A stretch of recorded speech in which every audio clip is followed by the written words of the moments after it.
MP Nandigam Suresh పై volunteer పోటీకి దిగుతున్నారు.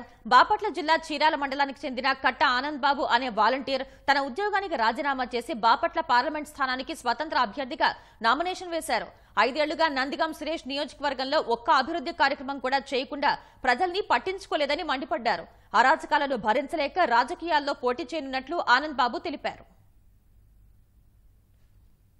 గతంలోనే చెప్పాను. అద్దంకి నుంచి ఒక బాలింత చిన్న బిడ్డను వేసుకొని వాళ్ళ ఇంటికి వచ్చి సీఎంఆర్ఎఫ్ రిలీఫ్ ఫండ్ కోసం అడిగితే రేపురా ఎల్లుండ్రా ఎక్కడ వద్దండ్రా ఆయన పాలెం ఎక్కడ అద్దంకి అతను అసలు ఈ యొక్క సెగ్మెంట్ లోనే ఒక్క రోజు కాదు ఒక గంట కూడా అతను మాకు అందుబాటులో లేడు. నందిగాం సురేష్ అనే అతను ఈ బాపట్ల జిల్లాలోనే ఒక అభివృద్ధి పని కాదు కదా, అతనికి వచ్చే ప్రతి సంవత్సరం వచ్చే 5 కోట్ల రూపాయల ఎంపీ నిధుల్లో నుంచి ఎటువంటి అభివృద్ధికి పాల్పడలేదు.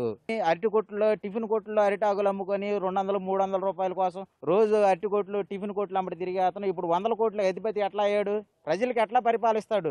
ఇసుక మాఫియా, ఇసుక దందా. అక్కడికి వెళ్ళి చూడండి, వద్దంటారా ఆయన పని వెళ్తే. కనీసం ఆయన ఎన్డీటీవీలో ఒక ఇంటర్వ్యూ చెప్తాడు, నాకు 50 ఓట్లు కూడా రావు మా ఊర్లో మేము పోటీ చేసిన అనే వ్యక్తి ఇప్పుడు ఇన్ని 500 కోట్లకి అధిపతి ఎట్లా అయ్యాడండి?